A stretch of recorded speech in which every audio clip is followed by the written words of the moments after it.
किसी ने बड़े ही कमाल की बात कही है कि भगवान कहते हैं तू करता वही है जो तू चाहता है, इसलिए होता वही है जो मैं चाहता हूँ। एक बार तू कर वही जो मैं चाहता हूँ, फिर होगा वही जो तू चाहता है।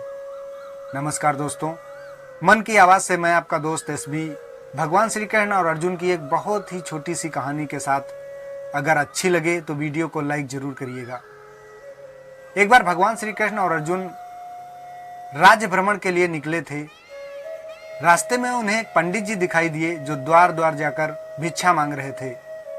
अर्जुन ने पंडित जी को पास बुलाया और कहा कि पंडित जी, मैं तुम्हें सोने की एक पोटली देता हूँ जिससे तुम्हारी दरिद्रता दूर हो जाएगी, तुम्हें भिक्षा नहीं मांगनी पड़ेगी, तुम्हारी सारी गरीबी दूर हो जाएगी। अर्जुन ने पंडित जी को सोने की पोटली दे दी। पंडित जी मन ही मन बहुत खुश हुए और अर्जुन और श्री कृष्ण दोनों को प्रणाम करके अपनी घर की तरफ चल दिए। रास्ते में सोच रहे थे कि अब उनके सारे शौक पूरे हो जाएंगे, उन्हें सो आराम प्राप्त हो जाएगी, उन्हें अब दुख नहीं झेलना पड़ेगा, उन्हें भिक्षा नहीं मांगनी पड़ेगी। यही सोचते हुए वे जिस रास्ते से जा रहे थे उसी रास्ते पे एक लुटेरा रहता था। उसने देखा कि पंडित जी एक सोने की पोटली ले जा रहे हैं, तो उसने उस पोटली को चुराने का निर्णय कर लिया। जैसे ही पंडित जी उस रास्ते से गुजरे, उन्होंने वो पोटली उससे छीन ली। अब पंडित जी के पास कुछ नहीं था। वे घर जाकर अपनी पत्नी को सारी बात बताते हैं और कहते हैं कि आज उन्हें अर्जुन ने एक सोने की पोटली दी थी जिससे उनकी सारी दरिद्रता दूर हो जाती, लेकिन एक लुटेरे ने वो पोटली छीन ली। पत्नी भी दुखी हो गई क्योंकि उसे भी पता था कि अगर वो पोटली मिल जाती तो कितना सुख होता। अगले दिन पंडित जी फिर भिक्षा मांगने के लिए जाते हैं। रास्ते में फिर उन्हें अर्जुन और श्री कृष्ण मिलते हैं। अर्जुन ने कहा कि पंडित जी, मैंने तो कल आपको सोने की पोटली दी थी, लेकिन आज आप फिर भिक्षा मांगने के लिए आए हैं, ऐसा क्यों?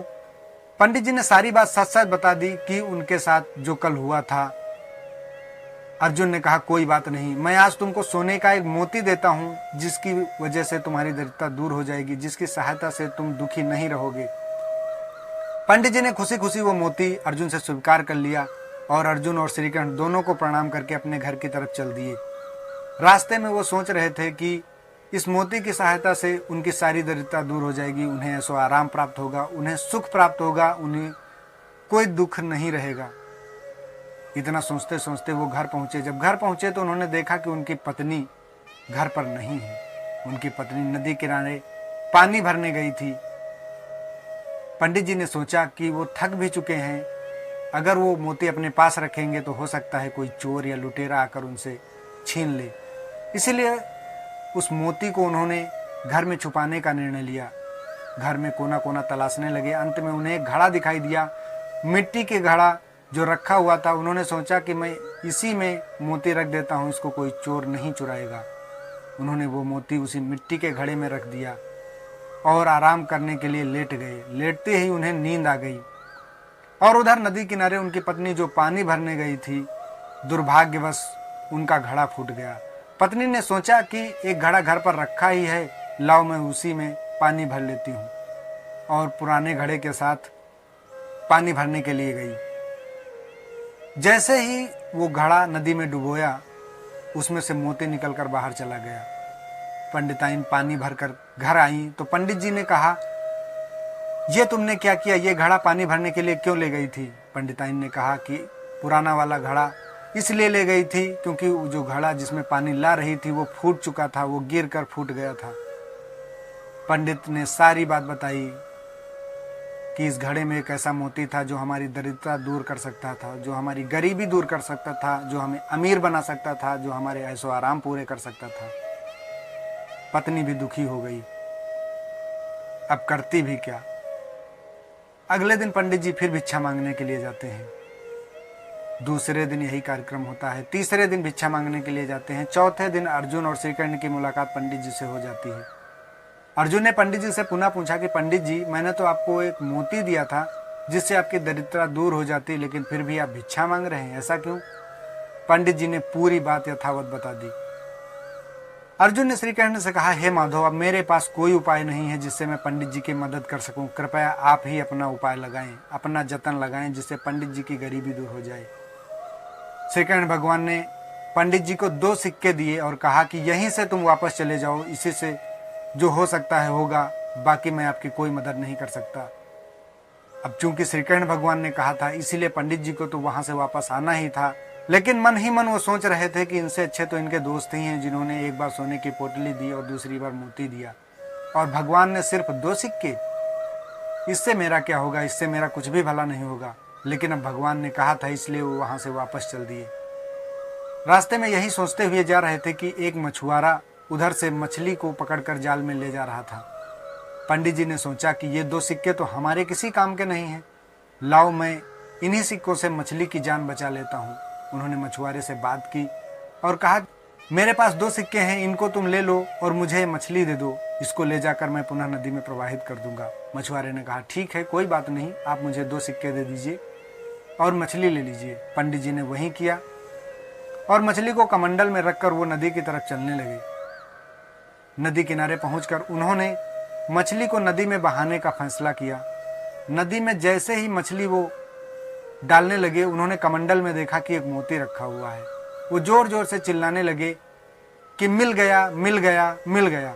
और उसी रास्ते से वो लुटेरा भी जा रहा था जिसने पंडित जी की सोने की पोटली चुराई थी। उसने सोचा कि पंडित जी ने शायद उसे देख लिया है और इसीलिए चिल्ला रहे हैं। इसी डर से वो सोच रहा था कि अब वो पकड़ा जाएगा और उसका सारा धन भी ले लिया जाएगा और उसे सजा भी मिलेगी।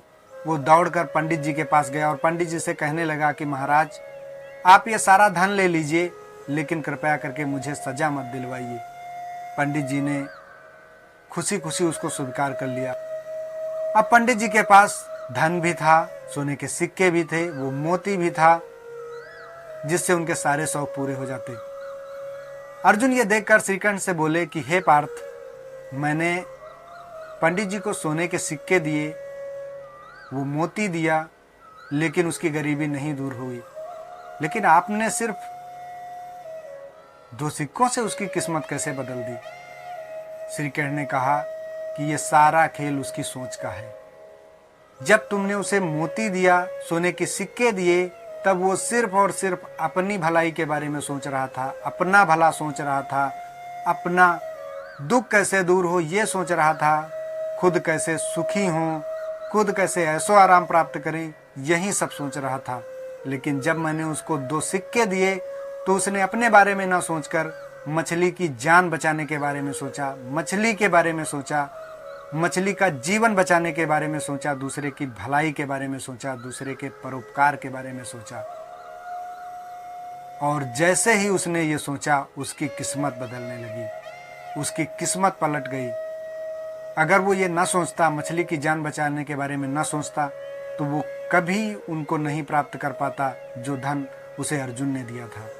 जहां उसने किसी का अच्छा करने के बारे में सोचा, वहीं उसकी जिंदगी में चमत्कार हो गया, वहीं से उसकी जिंदगी बदल गई।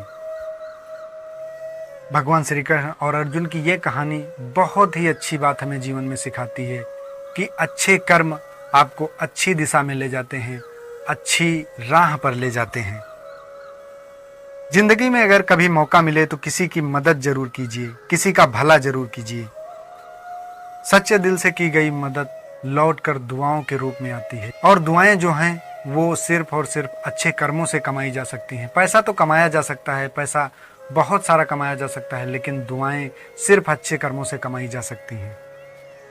आपने देखा होगा कि बहुत बड़े बड़े हादसे चंद सेकंड में टल जाते हैं, क्योंकि उसमें किसी के अच्छे कर्मों का फल छुपा होता है, किसी की दुआएं छुपी होती हैं। बड़े बड़े संकट टल जाते हैं क्योंकि आपका कर्म अच्छा होता है। जिंदगी में अच्छे कर्म करते रहिए, जिंदगी को अच्छा बनाइए, आपका भला अपने आप होता रहेगा। जिसके पास दुआएं होती हैं, जिसके पास ऊपर वाले का आशीर्वाद होता है, नीचे वाले उसका कुछ भी नहीं बिगाड़ सकते।